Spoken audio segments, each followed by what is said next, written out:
In the previous class, I talked about the writer or the dramatist or playwright who wrote the play Waiting for Godot.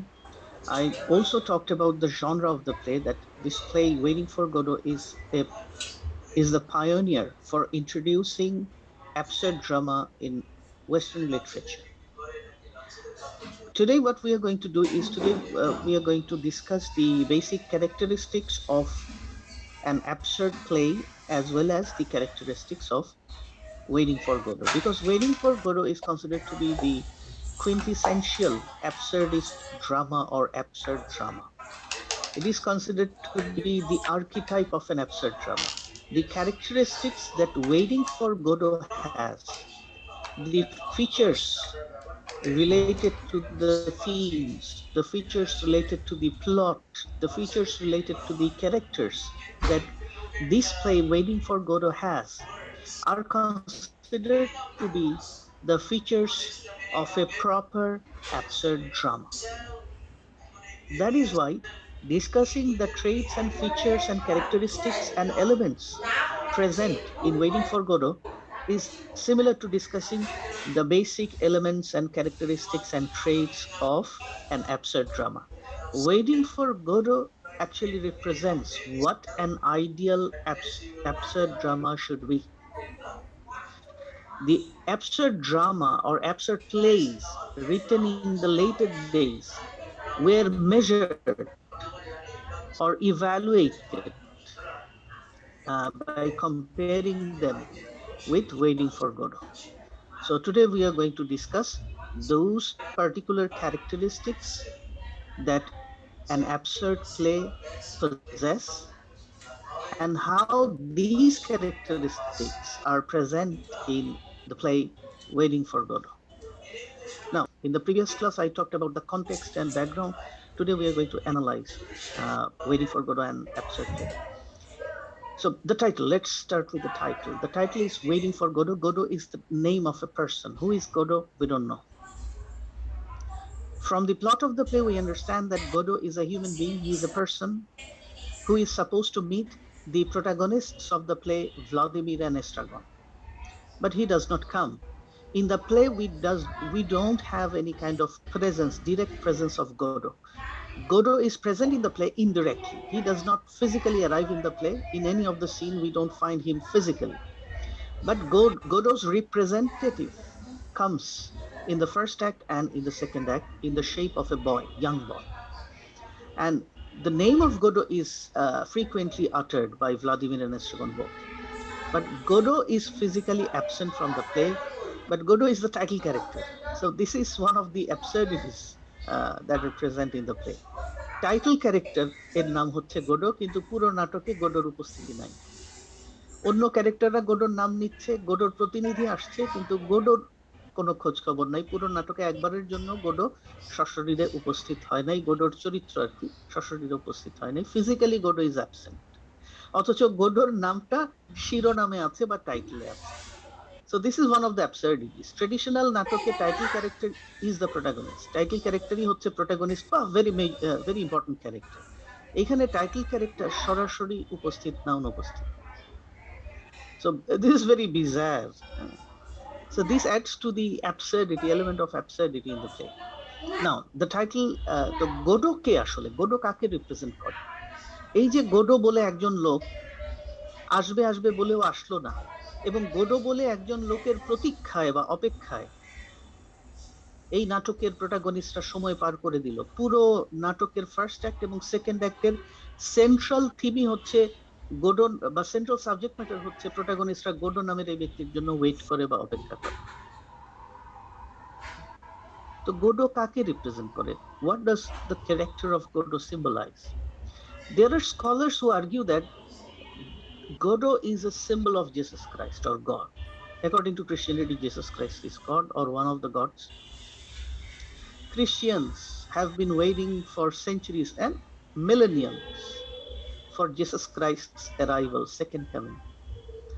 Each and every generation is taught by the priests and fathers, church fathers, that Jesus Christ, the Lord, would come.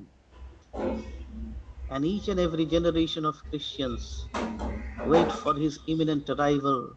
They expect that Jesus would come and right every wrong. He would establish the kingdom of heaven on earth.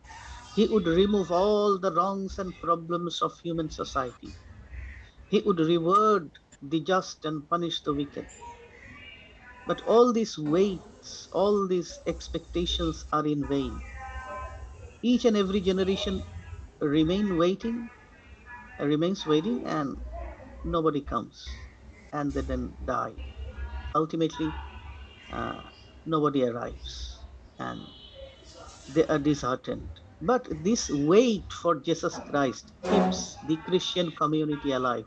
This eternal optimism, this hopefulness that, okay, Jesus would come and change the whole horrible world, bring happiness and bliss for everyone. This hope keeps everyone alive. But when the time comes to die or before their death, each and every Christian finds that their hope and expectations have remained unfulfilled. So this scenario of the um, hope of the shattering of hope and the unfulfilled expectations of the Christian people or Christian society is symbolized in Waiting for Godot. This is the opinion of some scholars. So they say that Godot represents God or Jesus Christ.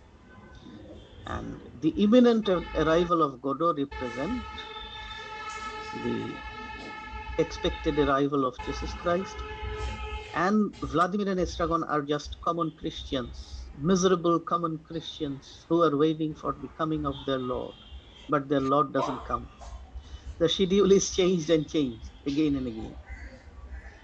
So this is one of the explanations or interpretations in the literary circle. But there are other interpretations as well. And Samuel Beckett himself has denied the speculation that Godot is God or Godot is Jesus Christ. Beckett was asked whether he has meant Jesus Christ or God by the character of Godot. Beckett completely denied and rejected this idea. নাট্যকার নিজেই reject করে দিয়েছেন. He emphatically says or emphatically mentions or declares that the character of Godot does not have any connection with God or Jesus Christ. And he says, to clarify the matter, he says that if he had meant God, he would have used the word God in English, and he would have used the word Dieu or deity in French. French ভাষায় তো তিনি নাটকটা লিখেছেন, French ভাষায় তো গডকে বলা হয় due, হ্যাঁ, বা ডিটি। ডিটি তো ইংলিশেও বলে, আর ইংরেজি ভাষায় তো গড বলে। কিন্তু ইংরেজি ভাষা বলেন আর ফ্রেঞ্চ ভাষায় বলেন, কোনো দুই ভাষাতেই তো নাটকটা লিখেছেন আমাদের এই বেকেট সাহেব। কোনো ভাষাতেই তিনি গডের কোনো ধরনের নাম ব্যবহার করেন নাই, গডও ব্যবহার করেন নাই, আবার ওই ডিও ব্যবহার করেন। এবং তিনি এটাই বলেছেন। তখন তাকে জিজ্ঞেস করা হলো, তাহলে গোডো দিয়ে কাকে বুঝাইছেন? Whom did you refer to with the name Godot? And the answer was quite amusing. বেকেটের উত্তরটা ছিল খুব অ্যামিউজিং। বেকেটের উত্তরটা ছিল এরকম: If I had known Godot, I would have brought him in the play. গোডোকে এটা যদি জানতাম, নাটকে তারা নিয়ে আসতাম। Talk about the mysteries of absurd. This is one of the absurdities. নাটকটা যিনি লিখেছেন নাট্যকার, তিনি বলছেন গোডোকে তিনি নিজেই জানেন না। যদি জানতেন তাহলে গোডোর চরিত্র নাটকে কোনো না কোনো অ্যাক্টে বা কোনো না কোনো সিনে আসতো। যেহেতু গোডোকে তিনি জানেন না, এই জন্য কোনো অ্যাক্ট বা সিনে গোডোর চরিত্রটাকে নিয়ে আসেন না। So the character of Godot would always remain a mystery for the readers. We can speculate, but we can never be sure.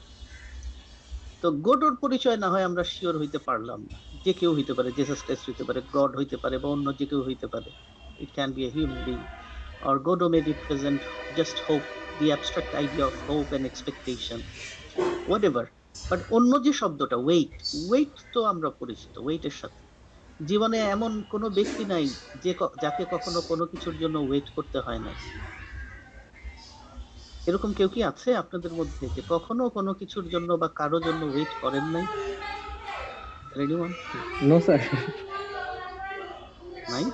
আছেন আপনাদের মধ্যে কেউ স্যার কখনোই ওয়েট তো কিছুর জন্য করতে বা হয়, কারোর জন্য ওয়েট করতে ওয়েট হয়? স্যার করতে হবে স্যার, ওয়েট ছাড়া আই হবে? আই থিঙ্ক দ্যাট মানে ছোট বাচ্চাদের মধ্যে হয়তো পাওয়া যেতে পারে, কিন্তু বড়দের মধ্যে এরকম মানুষ পাওয়া মুশকিল। আচ্ছা, তো এই ওয়েটিং ফর গডো, এখানে ওয়েট বলতে কি বোঝানো হচ্ছে? কোন ধরনের waiting? Is it waiting for 40 minutes, 40 মিনিটের জন্য অপেক্ষা? Waiting for a week? Waiting for 3 years? Waiting for 10 years? Waiting for 30 years? কতদিন, কতটুকু সময়ের জন্য অপেক্ষা? সেই সময়ের কথা উল্লেখ নাই, কিন্তু অপেক্ষার কথা উল্লেখ আছে। কার জন্য অপেক্ষা সেটা উল্লেখ আছে, but time is not mention. Waiting for Godot, for how long we don't know, and the characters also don't know. আচ্ছা, থিয়েটার অফ দি অ্যাবসার্ড নিয়ে গত ক্লাসে আমরা আলোচনা শুরু করেছিলাম। তো আজকে থিয়েটার অফ দি অ্যাবসার্ড নিয়ে বিস্তারিত কিছু আলোচনা করব না। আমি অলরেডি কিছু আলোচনা করেছি এবং আপনাদের বলেছি theater of the absurd is related to the philosophy of existentialism. The philosophy of existentialism portrays human existence and life as something meaningless, purposeless, and absurd. The intellectuals, writers, and poets during the Second World War and after Second World War were highly influenced by this philosophy, and some of the playwrights picked up this philosophical ideology of existentialism and used it in their plays.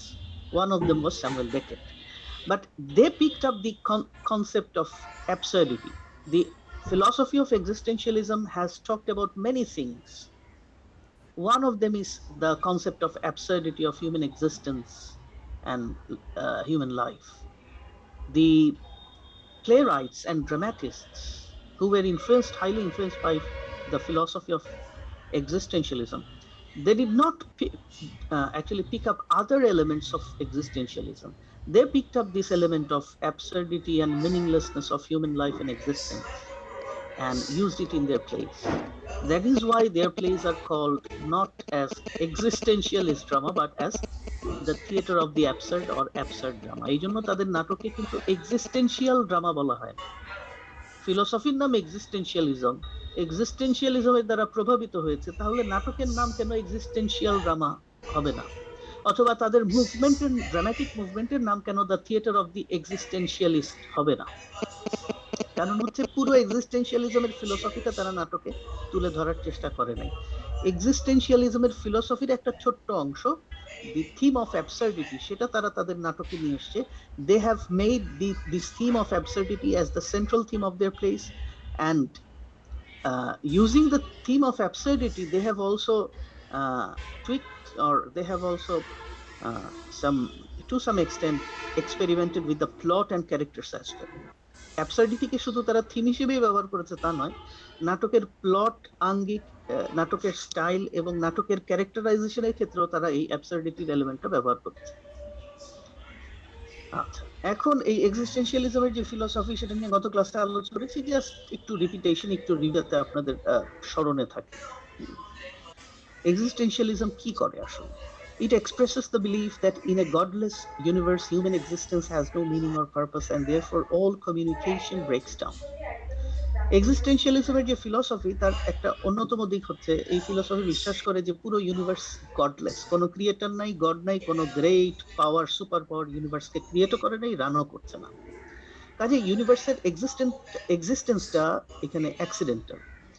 তো যেখানে ইউনিভার্সের existence accidental, সেখানে human এক্সিস্টেন্সের তো কোনো meaning বা purpose থাকতে পারে না। আর হিউম্যান এক্সিস্টেন্সের যদি কোনো মিনিং বা পারপাস না থাকে, ultimately all communications are meaningless, and ultimately all communication breaks down. যদি কমিউনিকেশন, মানুষের কথাবার্তাগুলো মিনিংলেস হয়, একে অপরের সাথে ভাবের আদান প্রদানটা মিনিংলেস হয়, তাহলে আলটিমেটলি এটা ব্রেকডাউন হয়ে যাবে। Logical construction and argument give way to irrational and illogical speech. তো মানুষ আসলে শুরুতে এটা বুঝতে পারে না, কারণ ইনস্টিংক্টিভলি বাই নেচার এটা একটা অ্যাবসার্ডিটি, যে মানুষ সবকিছুর পেছনে লজিক, সবকিছুর পেছনে মিনিং এবং পারপাস খোঁজে, কিন্তু যখন চারপাশের পৃথিবী এবং সারাউন্ডিংস এবং নিজের জীবনকে পর্যবেক্ষণ করে মানুষ দেখে যে আসলে তো সে কোনো লজিক, পারপাস বা মিনিং খুঁজে পাচ্ছে না, চেষ্টা করে মানুষ প্রথমে, যখন চেষ্টা করে ব্যর্থ হয় তখন মানুষ বুঝতে পারে যে লজিক্যাল কনস্ট্রাকশন এন্ড আর্গুমেন্ট টিকবে না। তো তখন লজিক্যাল কনস্ট্রাকশন এবং argument give way to irrational and illogical speech. তখন মানুষ ইরেশনাল কথাবার্তা বলে, ইলজিক্যাল কথাবার্তা বলে, and ultimately the ultimate conclusion is silence. এক পর্যায়ে মানুষ সাইলেন্ট হয়ে যায়, নীরব হয়ে যায়, যে কোনো কথাবার্তার কোনো মানে নেই। So this is what the absurd drama presents or try to present in their plot.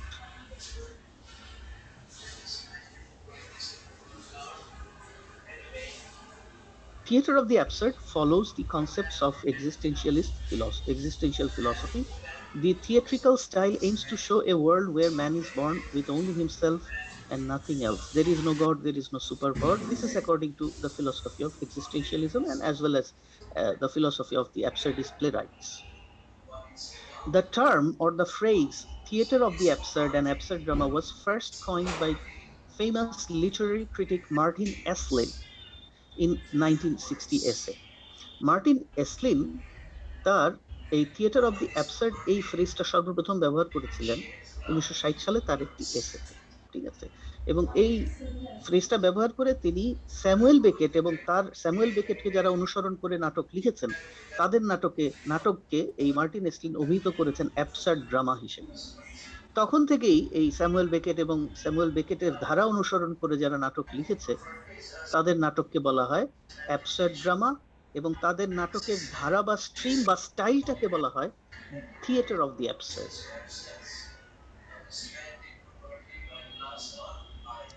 আচ্ছা, অ্যাবসার্ড বলতে আসলে এই নাটকগুলোতে কি বোঝানো হচ্ছে গত ক্লাসে বলেছি, আবার রিপিট করছি।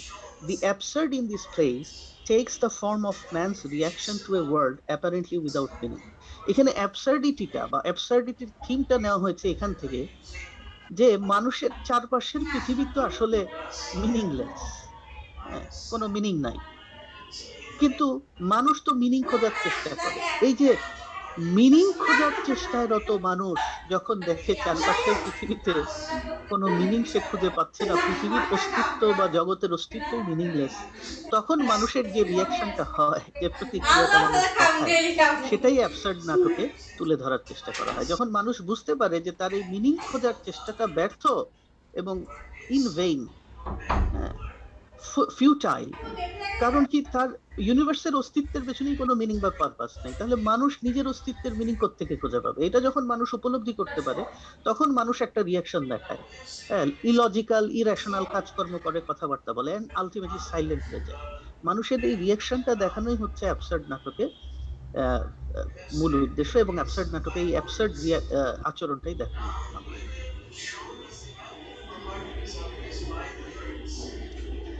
এবার আমরা চলে যাই অ্যাবসার্ডিস্ট প্লের বৈশিষ্ট্য ভিজাভি ওয়েটিং ফর গোডোর বৈশিষ্ট্য। এখানে আগেই বলে দিচ্ছি অ্যাবসার্ড নাটকের বৈশিষ্ট্য কি কি, এটা নির্ধারণ হয়েছে ওয়েটিং ফর গোডো নাটকটাতে।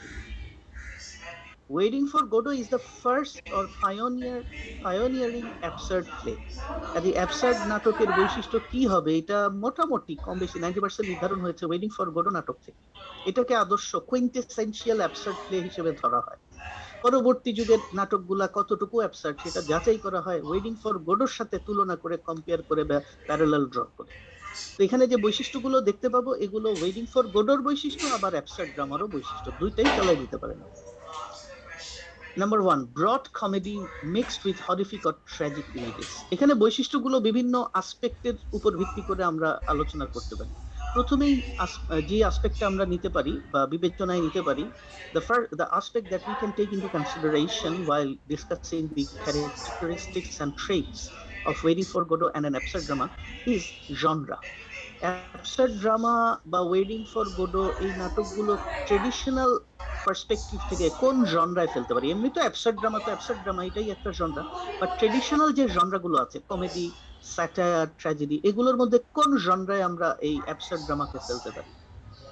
এই ট্রেডিশনাল জনরার মধ্যে আমরা বলতে পারি, ট্রেডিশনাল জনরার আলোকে বা ট্রেডিশনাল যে নাটকের ক্যাটাগরি সেগুলোর আলোকে যদি আমরা বিবেচনা করি, তাহলে অ্যাবসার্ড ড্রামা বা ওয়েটিং ফর গোডোকে আমরা বলতে পারি it's a broad comedy mixed with horrific and tragic images. মূলত একটা broad comedy, comedy with slapstick laughters and comic actions and dialogues, কিন্তু এই কমেডির ফাঁকে ফাঁকে হরিফিক ইমেজ, ট্র্যাজিক ইমেজ নাট্যকার ঢুকিয়ে দিয়েছেন।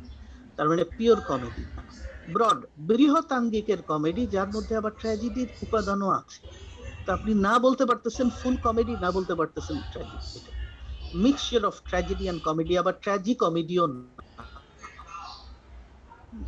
ট্র্যাজি কমেডির যে সিরিয়াসনেস থাকে ট্র্যাজি কমেডির মধ্যে, সেই সিরিয়াসনেসও আবার নাই এই নাটকের মধ্যে। আচ্ছা, এটা তো গেল জনরার দিক থেকে এই ওয়েটিং ফর গোডোর বৈশিষ্ট্য বা অ্যাবসার্ড ড্রামার বৈশিষ্ট্য। যে জনরার দিক থেকে অ্যাবসার্ড ড্রামা নাটকের বৈশিষ্ট্য হচ্ছে ব্রডলি কমেডি টাইপের, বাট মাঝখানে মাঝখানে হরিফিক ইমেজ থাকে, ট্র্যাজিক ইমেজ থাকে, কিন্তু ট্র্যাজি কমেডির যে সিরিয়াসনেস সেটা আপনি পাবেন না। নেক্সট, সেকেন্ড ক্যারেক্টারিস্টিক্স, এটা হচ্ছে ক্যারেক্টারদের নিয়ে। ক্যারেক্টারগুলো কেমন হয়? আচ্ছা, এই ক্যারেক্টারাইজেশনের দিকে যদি আমরা দেখি, we find the characters in this type of plays, in an absurd drama or in Waiting for Godot, the characters are caught in hopeless situations, forced to do repetitive or meaningless actions. Character গুলো এই comedy, এই absurd drama বা waiting for Godot নাটকে আমরা দেখতে পাই চরিত্রগুলো আসলে একটা হোপলেস সিচুয়েশনে আবদ্ধ, আটকা পড়ে আছে। হোপলেস পরিস্থিতিতে তারা আটকা পড়ে আছে। They suffer from boredom and monotony, এবং বোরডম এবং মনোটনি থেকে বাঁচার জন্য তারা কি করে, একই কাজ বারবার রিপিট করে, অথবা মিনিংলেস, স্টুপিড, পারপাসলেস, অ্যাবসার্ড সব কাজকর্ম করে। তো ক্যারেক্টার গুলোর আচার আচরণের মধ্যে আমরা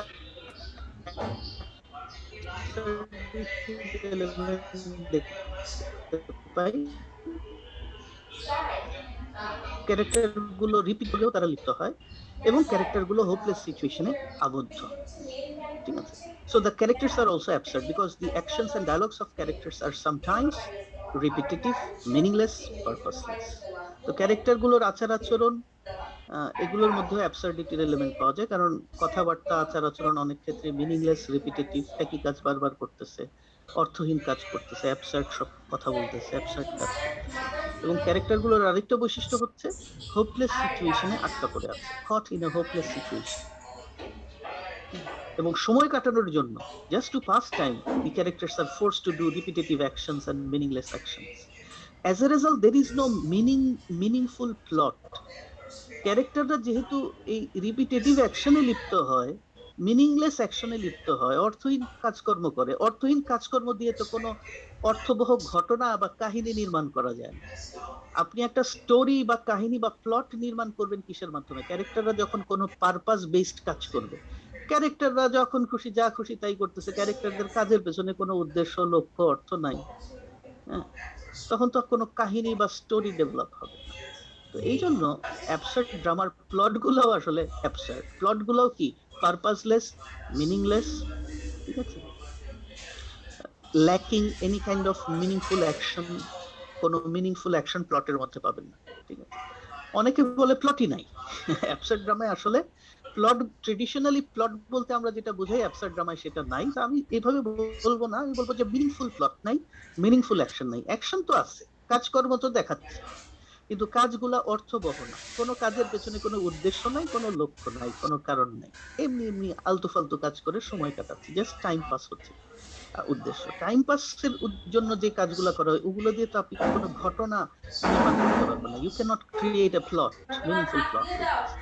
তো সেই জন্য আমরা যদি প্লটের দিকে আসি, তাহলে আমরা দেখতে পাবো the plot of an absurd drama or of waiting for Godot is meaningless. The plot does not contain any meaningful action.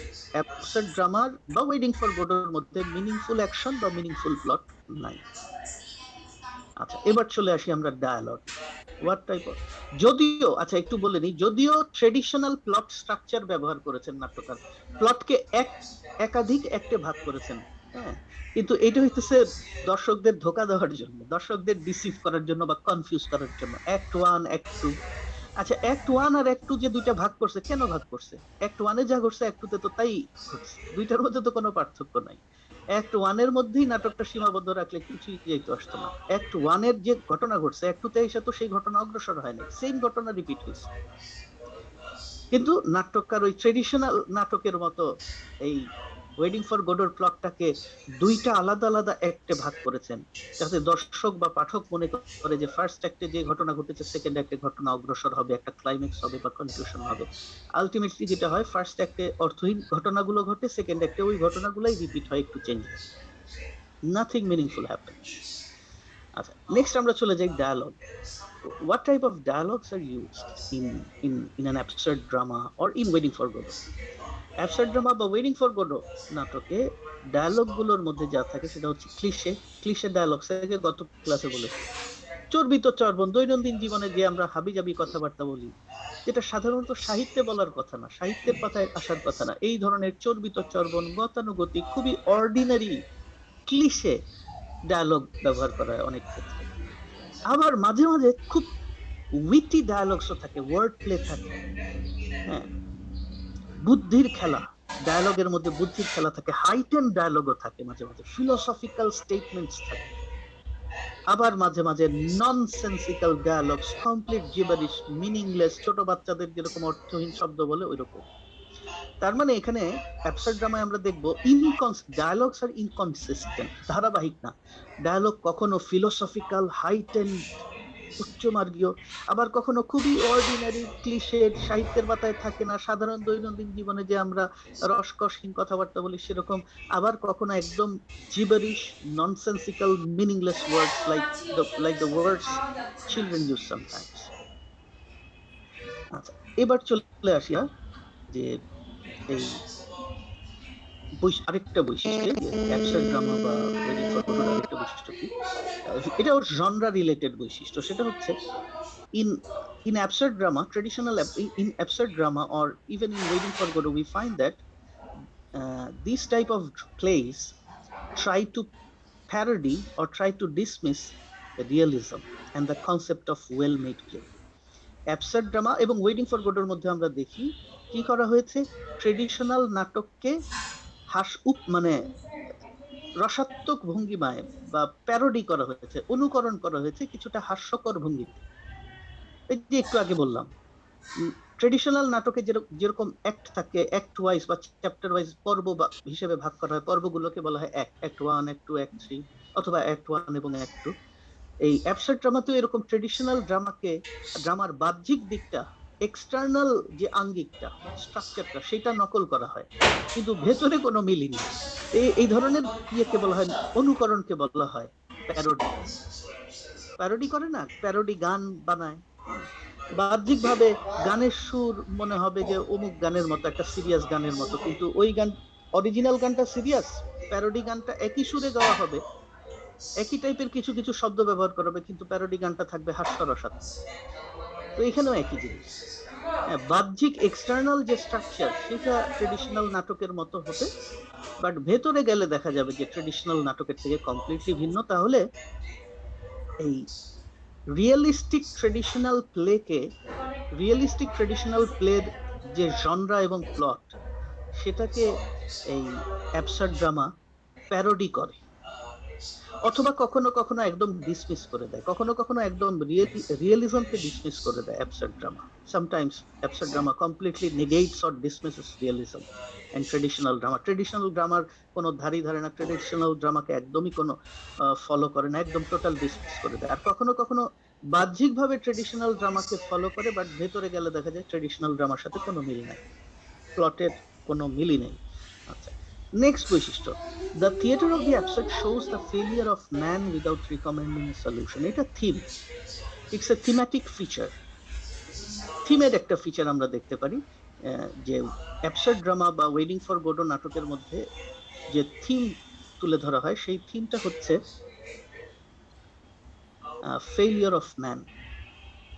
One of the central themes of an absurd drama or of Waiting for Godot is the portrayal of failure of man. But though this type of plays show the failure of man, the plays do not give any solution. Waiting for Godot, we find the same thing. The playwright shows that Vladimir and Estragon, these two characters, are total failure in their life. They have failed miserably in their life. They don't have any career. They're vagabonds. They don't have any address. They're just waiting for somebody whom they even don't know, and why they're waiting they don't know. So their life is a complete failure in the beginning of the play, and at the end of the play also they're total failures because they can't meet গোডোর সাথে তাদের কোনো সাক্ষাৎ হয় না। তো নাটকের শুরুতেও তারা failure, শেষেও তারা ফেলিয়ার, ব্যর্থ। But there is no solution given to this human failure. এই হিউম্যান ফেলিয়ার সলিউশন এই নাটকের ভেতরে দেওয়া হয় না। মানুষ ব্যর্থ, ঠিক আছে, তাহলে ব্যর্থতা কাটানোর জন্য কি করা উচিত, এরকম কোনো সমাধান কিন্তু এই অ্যাবসার্ড ড্রামার মধ্যে দেওয়া হয় না, ওয়েটিং ফর গোডোর মধ্যেও দেওয়া হয় না। সো এটা থিমেটিক একটা ক্যারেক্টারিস্টিক বা ফিচার আমরা বলতে পারি। আচ্ছা, এবার আমরা ওয়েটিং ফর গোডো বা যে কোনো অ্যাবসার্ড ড্রামার যে ডায়ালগস গুলো আছে, কনভারসেশন গুলো আছে, তার আরো কিছু বৈশিষ্ট্য তুলে ধরছি। Number one, mime. Waiting for Godot বা অ্যাবসার্ড ড্রামায় প্রায় এমন দেখা যায় যে ক্যারেক্টাররা মুখ দিয়ে কথা বলে না, শারীরিক অঙ্গ প্রত্যঙ্গ অঙ্গভঙ্গির মাধ্যমে তারা মনের ভাব প্রকাশ করে অনেক ক্ষেত্রে। এটা অ্যাবসার্ড ড্রামা এই জন্য অ্যাবসার্ড ড্রামা দেখতে হয়, অ্যাবসার্ড ড্রামা পড়ে মজা পাওয়া যায় না। You have to watch an absurd play in order to be entertain or get derive pleasure from it. Absurd drama থেকে প্রপার প্লেজার লাভ করতে গেলে আপনাকে কি করতে হবে, এই অ্যাবসার্ড ড্রামা পড়তে হবে।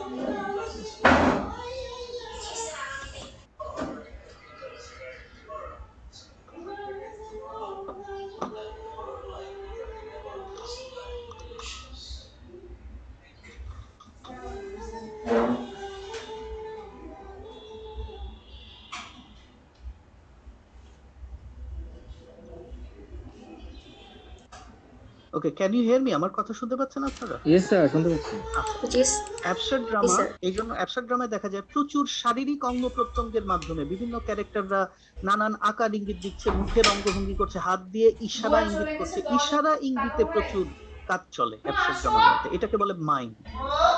এরকম অনেক সিন থাকে যে সিনে কোনো কথাবার্তাই নাই, কোনো ডায়ালগস নাই, the characters do not speak anything, but the characters continue to interact and express themselves using gestures and mimetic actions. Mime করার মাধ্যমে শারীরিক অঙ্গ প্রত্যঙ্গ, চাহনি, চোখের ইশারা, হাতের ইশারা, মুখের অঙ্গভঙ্গি, দৈহিক নড়াচড়া, এগুলোর মাধ্যমে মনের ভাব প্রকাশ করে।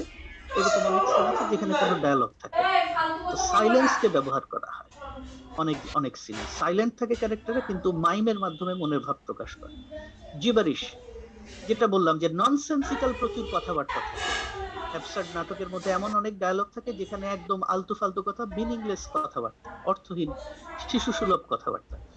আবার কখনো কখনো হাইটেন ডায়ালগস থাকে, ডায়ালগ গুলো আবার কখনো কখনো হাইটেন উচ্চমার্গীয় কথাবার্তা থাকে, philosophical, great deep philosophical statement থাকে কোনো কোনো কথাবার্তা, ঠিক আছে।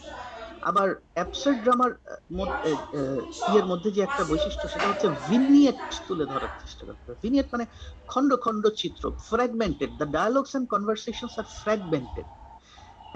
একটা সিনের ডায়ালগের সাথে পরের সিনের ডায়ালগের কোনো মিল নাই। দুইটা ক্যারেক্টার কথা বলতেছে একটা বিষয় নিয়ে, একটু পরেই দেখা যাবে কমপ্লিটলি অন্য বিষয় নিয়ে কথা বলতেছে। আগের বিষয়ের সাথে পরের বিষয়ের কোনো যোগসূত্র নাই, কোনো সম্পর্ক নাই।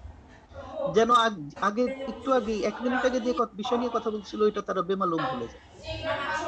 এই যে কথাবার্তায় কোনো কোহেশন থাকে না, ডায়ালগের মধ্যে কোহেশন নাই। ইচ্ছে করে কোহেশন নষ্ট করে দিয়ে ড্রামাটিস্ট দেখানোর চেষ্টা করে যে হিউম্যান ডায়ালগস আর মিনিংলেস। আসলে communication, ultimately human communication is bound to break down, because human life is meaningless, so communication is meaningless. যে কারণে কমিউনিকেশন গুলো ফ্র্যাগমেন্টেড এবং আস্তে আস্তে দেখা যায় সাইলেন্স চলে আসে।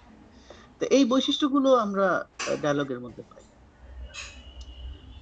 এছাড়াও আরো কিছু বৈশিষ্ট্য আমরা দেখি যে নাটকের প্লটের ভেতরে জেনারেলি অ্যাবসার্ড ট্রেডিশনাল নাটকের প্লট গঠিত হয়, সেটা কমেডি হোক, ট্র্যাজেডি হোক, স্যাটার হোক, কনফ্লিক্টকে কেন্দ্র করে। অ্যাবসার্ড নাটকের প্লটের সবচেয়ে গুরুত্বপূর্ণ বৈশিষ্ট্য হচ্ছে অ্যাবসার্ড নাটকের প্লট তো মিনিংলেস। কেন মিনিংলেস? কারণ অ্যাবসার্ড নাটকের প্লটে কোনো কনফ্লিক্ট নাই, কোনো দ্বন্দ্ব নাই। দ্বন্দ্ব থাকলে দ্বন্দ্বকে কেন্দ্র করে কাহিনী অগ্রসর হয়। অ্যাবসার্ড নাটকে যেহেতু কাহিনী মিনিংফুল কোনো কাহিনী নাই, এই জন্য কোনো দ্বন্দ্ব দেখানো হয় না। দ্বন্দ্ব দেখানো না হইলে কোনো স্টোরি প্রগ্রেস করে না। ক্যারেক্টাররা এক একজন এক এক কাজ করতেছে, তাদের কাজের পেছনে কোনো অর্থ নাই, উদ্দেশ্য নাই, লক্ষ্য নাই, কোনো দ্বন্দ্ব সংঘাত কিছুই নাই। আচ্ছা, so these characteristics are used to provoke some high levels of contrast, alienation and irony. এটা একটা গুরুত্বপূর্ণ বৈশিষ্ট্য। এই বৈশিষ্ট্যগুলো খুব গুরুত্বপূর্ণ। অ্যাবসার্ড ড্রামার মধ্যে তো আছেই, ওয়েডিং ফর গোডোর মধ্যে এটা ব্যাপকভাবে বিদ্যমান। যে ওয়েডিং ফর গোডো এবং অন্যান্য অ্যাবসার্ড ড্রামাতে যেটা দেখানো হয়, কন্ট্রাস্টিং সিচুয়েশনস, কন্ট্রাস্টিং ডায়ালগস তুলে ধরা হয়, যে আসলে মানুষের জীবনের মধ্যে এবং মানুষের ব্যক্তিত্বের মধ্যে কনসিস্টেন্সি জিনিসটা নাই, ধারাবাহিকতা নাই। কখনো এক ধরনের সিচুয়েশন আসতেছে, একটু পরেই দেখা যাচ্ছে উল্টো সিচুয়েশন আসতেছে। কখনো মানুষ এক ধরনের কথা বলতেছে, পরক্ষণেই একদম কমপ্লিটলি বিপরীত ধর্মী কথাবার্তা বলছে। এই যে কন্ট্রাস্ট, পার্থক্য, বৈপরীত্য দেখানো হয়। সিনের বৈপরীত্য, সিচুয়েশনের বৈপরীত্য, ক্যারেক্টারিস্টিক্স এর মধ্যে ইন্টারনাল বৈপরীত্য বা কন্ট্রাস্ট দেখানো হচ্ছে। আচ্ছা, আরেকটা বৈশিষ্ট্য হচ্ছে এলিয়েনেশন। সেটা ক্যারেক্টারদের মধ্যে এলিয়েনেশন দেখানো হয়। অ্যাবসার্ড নাটকের ক্যারেক্টারদের মধ্যে দেখানো হয় the characters are alienated from the society, সমাজ থেকে এলিয়েনেটেড, বিচ্ছিন্ন, বিচ্যুত। আর অ্যাবসার্ড নাটকের সবচেয়ে one of the most interesting and entertaining aspect of an absurd play is the use of irony. প্রচুর আইরনি ব্যবহার করা হয়, situational irony, dramatic irony. Situation এরকম অদ্ভুত অদ্ভুত সিচুয়েশন দেখানো হয় যে আপনি এক্সপেক্ট করবেন একটা জিনিস ঘটার, তার উল্টোটা ঘটবে। ড্রামাটিক আইরনি দেখানো হয় যে আপনি বুঝতে পারতেছেন ক্যারেক্টার কোনো ভুল করতেছে, ক্যারেক্টার বুঝতে পারতেছে না সে কোনো ভুল করতেছে, এবং আলটিমেটলি সে দেখবে। যেমন ফর এক্সাম্পল, নাটকের সেকেন্ড অ্যাক্টে একটা সিন আছে যে ওই দুইজন ভ্লাদিমির এস্ট্রাগন দুইজন রাজি হয়, তাদের সময় যেহেতু কাটতেছে না, একঘেয়েমি লাগতেছে, তো একঘেয়েমির হাত থেকে বাঁচার উপায় কি? একঘেয়েমির হাত থেকে বাঁচার জন্য তারা সিদ্ধান্ত নেয় তারা আত্মহত্যা করে মরে যাবে। আত্মহত্যা করা হচ্ছে একঘেয়েমির হাত থেকে বাঁচার উপায়। Look at the irony. In order to rescue themselves from monotony and boredom, they want to commit suicide. এর চাইতে আইরনিক আর কি হইতে পারে?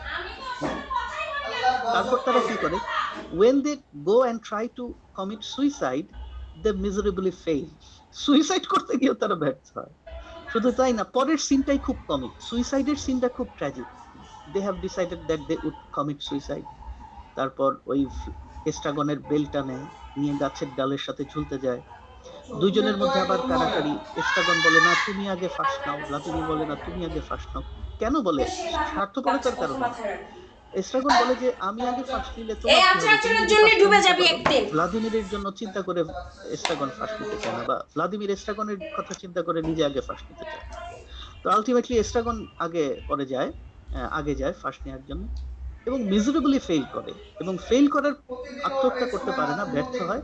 পরের সিনটাই হচ্ছে এস্ট্রাগনের যে প্যান্ট পরা ছিল, সেই প্যান্টটা কোমর থেকে গোড়ালির কাছে পড়ে যায়, এবং আন্ডারওয়্যার পরা অবস্থায়, যেহেতু বেল্টটা খুলে ফেলছে, প্যান্ট ঢিলা, প্যান্টটা পড়ে গেছে। এবং ভ্লাদিমির ওই আত্মহত্যা করতে ব্যর্থ হইলো, এই বিষয় নিয়ে ভ্লাদিমিরের আর কোনো মাথা ব্যথা নাই। ভ্লাদিমির এস্ট্রাগনের দিকে তাকায় হাসতেছে আর বলছে, দেখো এস্ট্রাগন, তোমার প্যান্ট গোড়ালির ওখানে পড়ে গেছে, প্যান্ট খুলে গেছে। Very ridiculous and very laughable situation. তো এই লাফেবল, কমিক এবং রিডিকুলাস সিচুয়েশন দেখানো হচ্ছে একটা হাইট এন্ড ট্র্যাজিক সিচুয়েশনের পরপরই। তো এখানে কন্ট্রাস্টও পাচ্ছি, আবার আইরনিও পাচ্ছি।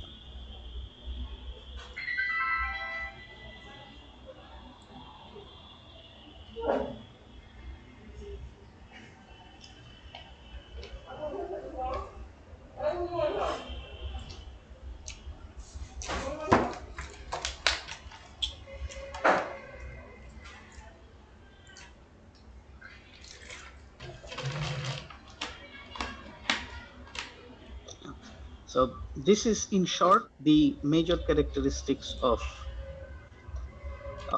an absurd drama, and all these characteristics are present in Waiting for Godot. এই সমস্ত characteristics Waiting for Godot নাটকের মধ্যে বিদ্যমান। ঠিক আছে?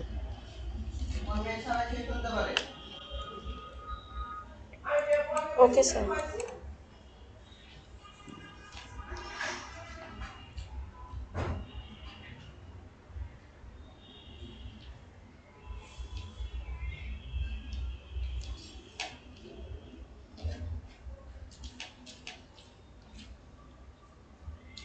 আমাদের আর সময় কতখানি আছে? We have a few more minutes. আমাদের আরো কিছু সময় আছে, so we can এই সময়টা আমরা একটু 12 মিনিট স্যার। 12 মিনিটও না স্যার, 3:30টার সময় তো আমাদের একটা ক্লাস আছে। so we can use this time, আমরা এই সময়টা ইউজ করতে পারি।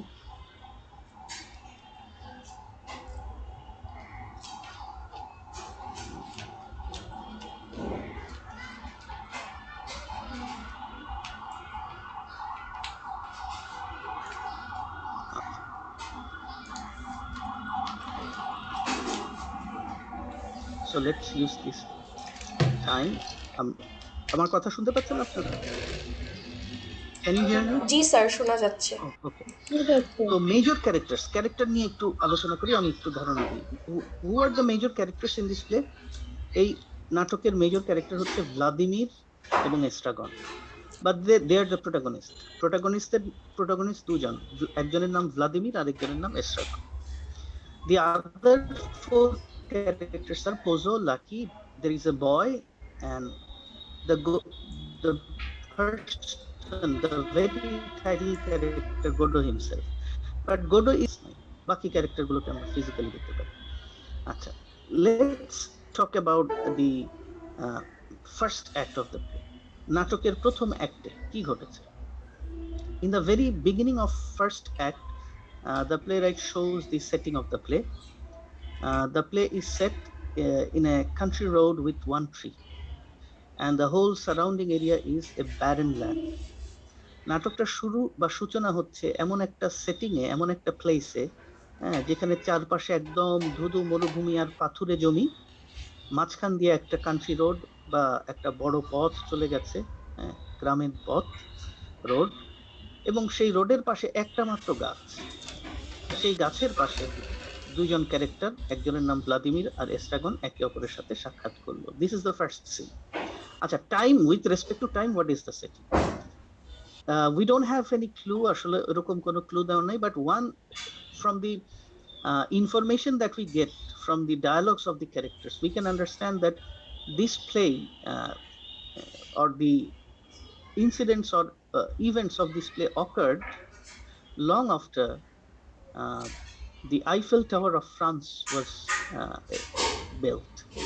কারণ এই নাটকের ক্যারেক্টার ভ্লাদিমির এবং এস্ট্রাগন, তারা তাদের বয়স প্রায় 60-এর কোঠায়, এবং তারা একে অপরের সাথে কথোপকথনের সাথে সময়, when they are engaged in a dialogue, they reminisce a lot.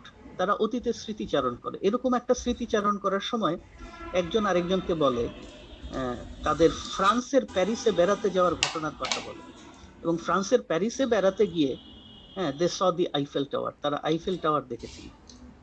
তার মানে যখন তারা এই আইফেল টাওয়ার দেখেছিল সেটা তো আরো অনেক বছর আগের কথা, সেটা তারা স্মৃতিচারণ করছে। তো তারা যখন আইফেল টাওয়ার দেখেছিল, তারও আরো আগে আইফেল টাওয়ার বানানো হয়েছে। তার মানে এই নাটকের সেটিং এ যে সময়কালটা দেখানো হচ্ছে, সেই সময়কালটা আইফেল টাওয়ার নির্মাণের আরো বহু যুগ পরে। তার মানে 20th century, early decades of 20th century, বিংশ শতকের শুরুর দিকের ঘটনা, first or second or third decade হইতে পারে। ঠিক আছে, এই নাটকের সেটিংটা। তো আমরা বলতে পারি first half of 20th century, বিংশ শতকের প্রথম অর্ধের ভেতর এই নাটকের ঘটনাগুলো ঘটেছে। দ্বিতীয়ার্ধে হওয়ার কোনো সম্ভাবনা নাই, কারণ নাটকটা লেখাই হয়েছে 1947-48 এরকম সময়। তো নাটকের ঘটনাটা সংঘটিত হয়েছে most probably in between the early two decades of 20th century. 20th century প্রথম দুই দশকের মধ্যে এই নাটকের ঘটনাগুলি সংঘটিত হয়েছে। ফার্স্ট ডিকেডে, ফার্স্ট ওয়ার্ল্ড ওয়ার হওয়ার আগে সম্ভাবনা বেশি। আচ্ছা, এটা গেল setting. In the very first scene, we see two characters, Vladimir and Estragon. They meet each other. Estragon tries to pull a boot from his foot, one of his feet. Vladimir takes off his hat. এস্ট্রাগন প্রথমে এসেই আমরা দেখতে পাই এস্ট্রাগন কি করছে, ওই গাছের পাশে বসে তার পায়ের থেকে একটা বুট জুতা খোলার চেষ্টা করছে, কিন্তু বুট কাদা পানিতে একাকার হয়ে পায়ের সাথে এমন ভাবে আটকে আছে যে সে বুট জুতাটা খুলতে পারছে না। অনেক চেষ্টা করে সে বুট জুতাটা খুললো। অন্যদিকে ভ্লাদিমির কি করতেছে, মাথা থেকে হ্যাটটা খুলতেছে, মানে দুজনই কোনো কিছু খোলার চেষ্টা করছে। এটা হচ্ছে first scene. They look in them to see if there's anything inside. তো এস্ট্রাগন যখন তার বুট জুতাটা খুললো অবশেষে পা থেকে, তখন এস্ট্রাগন বুটের ভিতরে উকি দিয়ে দেখলো যে বুটের ভিতরে কিছু আছে কিনা। আবার একই কাজ ভ্লাদিমির করলো, মাথার থেকে সে যে হ্যাটটা সরালো, তারপর হ্যাটের ভিতরে আবার উকি দিয়ে দেখতেছে যে কিছু আছে কিনা। Later they talk about Jesus Christ and Gospels to pass time. তো ওখানে তারা বসে আছে, সময় কাটাতে হবে। তো সময় কাটানোর জন্য তারা গল্প শুরু করে দিল। তারা প্রথমে বিশেষ করে ভ্লাদিমির জেসাস ক্রাইস্টের কথা বললো, গসপেলের কথা বললো। তো এস্ট্রাগনকে ভ্লাদিমির একটা গল্প শোনালো গসপেল বা নিউ টেস্টামেন্ট থেকে। তো এস্ট্রাগনের আবার এইসব কোনো কিছু মনে থাকে না। এস্ট্রাগন আলজিমার্স ডিজিজের রোগী, অর্থাৎ স্মৃতিভ্রষ্টতায় সে ভোগে, ডিমেনশিয়া, হি হ্যাজ ডিমেনশিয়া, স্মৃতিভ্রষ্টতা। হ্যাঁ, কিছুক্ষণ আগের কথা শুধু মনে থাকে, একটু আগে গেলেই আগের স্মৃতি তার ভুলে যায় সবকিছু। তো বাইবেলের কথা বলতে, বাইবেলের গল্প বলতে এস্ট্রাগন বলে যে সে বাইবেলের কোনো স্টোরি ফরি তার খেয়াল নাই, তবে এটা মনে আছে যে বাইবেলের যে একটা বই সে অনেক আগে দেখছিল, বইটার গায়ে সুন্দর সুন্দর ছবি আছে, সুন্দর, বইটার যে মলাট, সেই মলাটের সুন্দর ম্যাপ আছে, সেই ম্যাপটা সে দেখছে, ওইটা মনে আছে, কিন্তু বাইবেলের কোনো ঘটনা বা কোনো কথা তার মনে নাই। তো সেই বাইবেলের গল্প ভ্লাদিমির এস্ট্রাগনকে বলে। তো এক পর্যায়ে সেই গল্প শেষ হয়ে যায়, তখন এস্ট্রাগন ওয়ান্টস টু লিভ। এস্ট্রাগন বলে যে এখন তো সময় কাটতেছে না, কেন এখানে বসে আছি, চলে যাই। Vladimir then says that they can't. Vladimir বলল না, এখান থেকে যেতে পারবো না, এখানে থাকার একটা উদ্দেশ্য আছে। তো এস্ট্রাগন asks they have arrived in that place, why they are waiting there. Then Vladimir tells Estragon that they are waiting in that place to meet with a person whose name is Godot. ওই স্থানে তাদের একত্রিত হওয়ার কারণ হচ্ছে এবং অপেক্ষা করার কারণ হচ্ছে গোডো নামের একজন ব্যক্তি এখানে আসবে, তার সাথে তারা সাক্ষাৎ করবে, এই উদ্দেশ্যে তারা এখানে অপেক্ষা করছে। Now Estragon asks when Godot would come. Vladimir says he doesn't know. Estragon then inquires about Godot's background. Godot ke? Vladimir says he doesn't know. Estragon then asks why they are waiting for Godot. Vladimir again replies in the negative and says that he doesn't know. So this is very absurd. Vladimir জানে তারা গোডোর জন্য অপেক্ষা করছে, কিন্তু গোডোকে কেন গোডোর জন্য অপেক্ষা করছে এগুলো কিছুই জানে, এবং গোডো আসবে কিনা এই বিষয়ে ভ্লাদিমির সন্দিহান বা নিশ্চিত নয়। ঠিক আছে, okay. Then they become extremely bored. Estragon suggests that they should hang themselves from the tree. এই ফার্স্ট অ্যাক্টেই শুরুতেই কিন্তু এস্ট্রাগন এরকম বলে যে তাদের সময় যেহেতু কাটছে না, কি করা যায়, সময় কাটানোর জন্য আত্মহত্যা করা যায়। In order to pass time they can commit suicide. This is the irony. আত্মহত্যা করলে তো মারাই যাবে, তখন আবার সময় কাটবে কিভাবে? They can't decide who should go first, so they decide to wait. তো তাদের মধ্যে তখন হয়, ভ্লাদিমির বলে যে তুমি আগে আত্মহত্যা করো এস্ট্রাগনকে, এস্ট্রাগন বলে না তুমি আগে করো। তারা ডিসাইড করতে পারে না, তখন তারা সিদ্ধান্ত নেয় যে অপেক্ষা করবে, পরে দেখা যাবে। At that moment two new people arrive at the scene. One's name is Pozo, another one's name is Lucky. ঠিক সেই মুহূর্তে দুইজন নতুন ব্যক্তির আগমন ঘটে, একজনের নাম পোজো আর একজনের নাম lucky. Lucky actually looks like a horse carrying a lot of goods and things.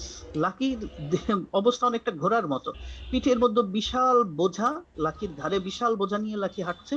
লাকির গলার মধ্যে একটা রশি পেঁচানো, a rope is hanged around his neck and the other side of the rope is held by Pozo. দড়ির অন্য প্রান্তটা ধরে আছে পোজো, as if Lucky was a domestic animal and Pozo was going along leading Lucky. হ্যাঁ, পশু কোনো ঘোড়া বা কুকুরকে মানুষ যেরকম রশি দিয়ে হাঁটিয়ে নিয়ে যায়, লাকিকে পোজো এভাবে হাঁটিয়ে যাচ্ছে, like an animal. He is treating Lucky like an animal. And Pozo in appearance looks like a very rich and aristocratic man. পোশাক আশাক খুব দামি, হাব ঠাটবাট একদম ধনী সম্ভ্রান্ত পরিবারের লোকের মতো। and he carries a whip, এবং পোজোর হাতে একটা চাবুক। সেই চাবুক দিয়ে কিছুক্ষণ পর পর he hits Lucky, চাবুক দিয়ে লাকিকে আঘাত করে, যেমন ঘোড়া বা কুকুরকে মানুষ আঘাত করে, মানে ডোমেস্টিক অ্যানিমালকে যেভাবে আঘাত করে ওইভাবে লাকির গায়ে আঘাত করে। এস্ট্রাগন and then Pozo introduces himself. Pozo তখন নিজেকে পরিচয় করিয়ে দেয় এই এগন এবং ভ্লাদিমিরের কাছে। তো পোজো যখন নিজের নামটা বলে যে আই এম পোজো, এস্ট্রাগন মনে করে যে এটাই গোডো।